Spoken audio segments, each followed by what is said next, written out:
Welcome back. Today we're going to talk about a new planar set called the Kefine Klanar Planar. So Kefine is a brand that is brand new, and at least one of the partners has been around the industry quite a bit. So I knew him. I'm not sure who the other partner is, probably another person from the industry. So maybe a new brand, but these guys have been around for quite a bit. And I think right off the bat, just looking at this, I would say that I think they took the right approach and not over packaging, not over accessorizing, not spending too many resources on, a big fancy shell, and kind of focusing on, what they wanted to do and delivering their first product. So understated shell, it's actually a nice 2-pin, nice black understated. Like I said, it's just a metal build. It's quite nice. The cable, kind of the same, nice cable. Nothing, no real complaints. They just kind of pick the right level of accessories. They get 2 sets of tips. One is a wide, one is a little bit more narrow, and the packaging is sort of understated like the shell. So I think they got all that right and not making it look like they were trying to impress someone by spending a lot of money on the parts that don't matter as much. I mean, maybe some people think it does, but for me, I'm not really a packaging guy, and the shells, you don't really see them because they're in your ears, but what really counts is their tuning and the driver and the cable to a certain extent. I think they got all of that stuff pretty well. This is what it looks like on the graph, and we'll talk more about this a little bit later, but you can kind of see it's a planar V shape, so really nice over Harman base shelf. This 2K goes quite a bit above Harman, and this kind of rides above Harman as well. So I would call it a planar V shape, and we'll talk about that in a little bit. So let's kind of jump into it, and we'll kind of start with, as I said, this is a new brand. Kefine is a new brand. It is 2 guys who decided to start a brand and fill a market gap. A less bright, less fatiguing planar. And I think that was their design goal and some of the things they wanted to accomplish in their tuning. And I think they did that. So I think as a first product and as a first, product idea, I think they executed on what they wanted to do. But, to carry that into the planar dilemma is what I will call it. And if you're going to use a nozzle filter to give you this less bright, less fatiguing planar, it definitely does give you a more relaxed treble, and it gives you less planar timbre. It's kind of a more natural sound, and I think that executes quite well on this planar. But if you over dampen it, it no longer sounds like a planar, and it tends to sound more like a dynamic driver because you're losing a lot of the upper treble, which is where planars are really good at.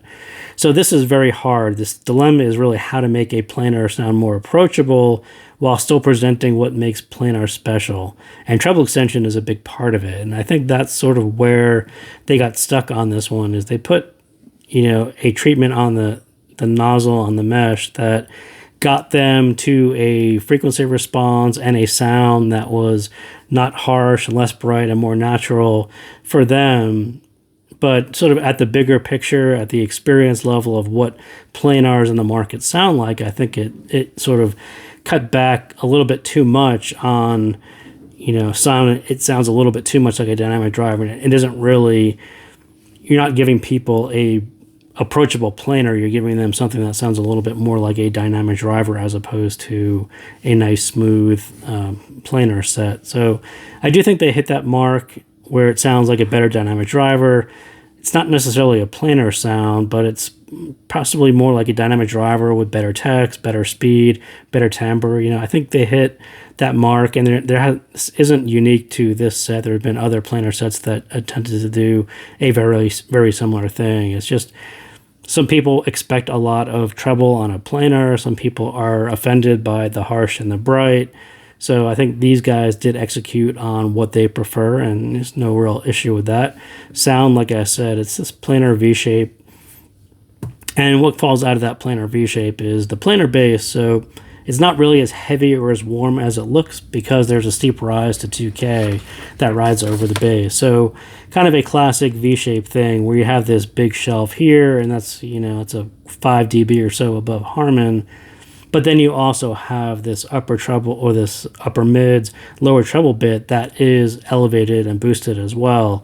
So this tends to cut through a lot of the bassiness here. So you end up hearing this, and it sounds a little clearer over what you're expecting to be a really heavy, possibly muddy sound. But that's sort of the way V-shapes work, and it actually works out well here because the planar bass doesn't really have that density or thickness that you're expecting on it as a dynamic driver, and then you get a boosted upper mid, and that kind of rides on top, and the whole thing sounds energetic and engaging as you would expect it to be. So the mids, yeah, perhaps a little bit too casual for planar, and again, this is one of those parts where you pick up a planar set and you're really expecting to be very technical, very detailed. You're expecting to hear, people are buying planars to hear what a one dynamic driver can't do at this price point at $120. And if you could do that without fatigue or harshness, you really have a winner planar.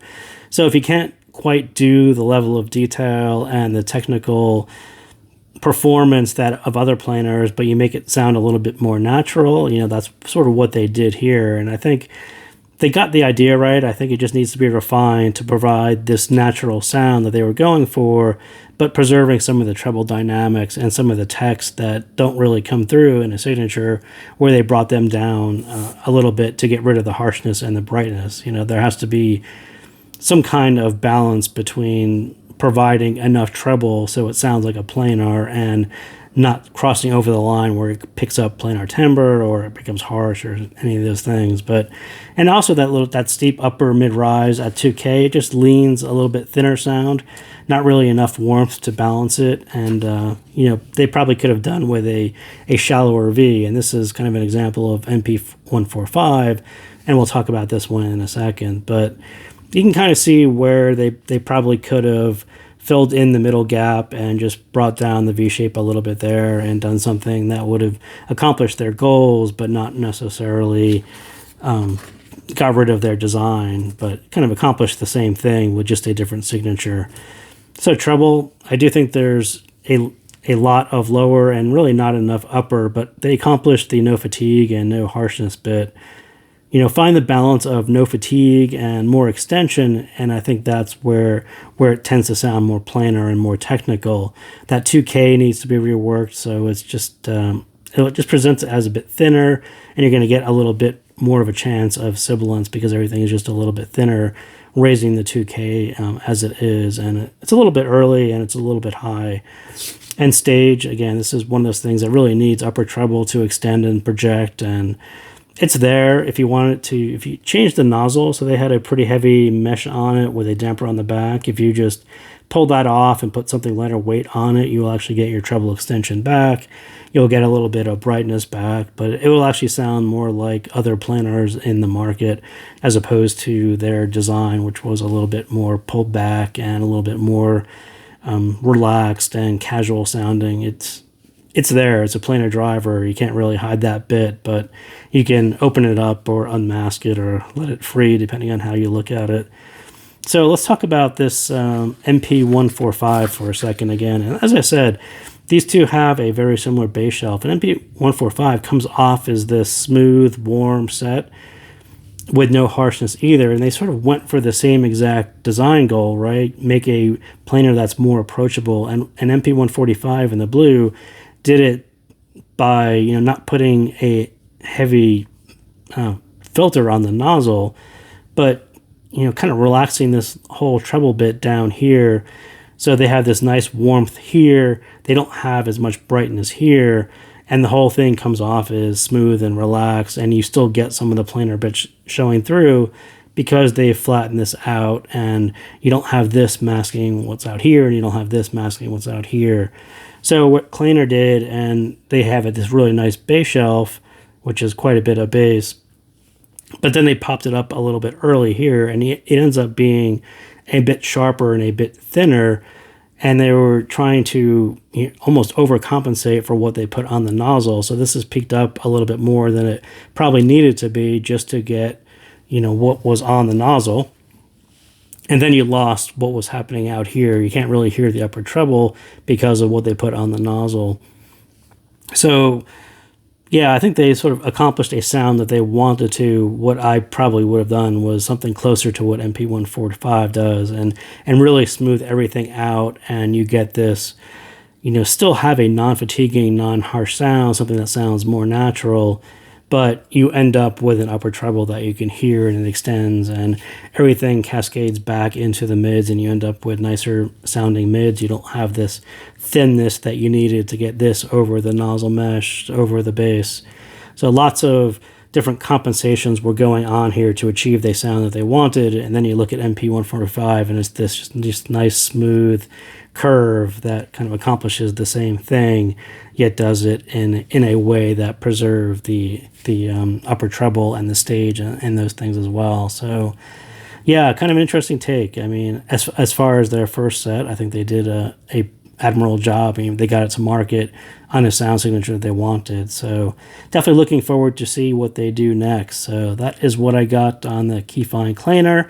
Thank you again for tuning in, and I will see you next time.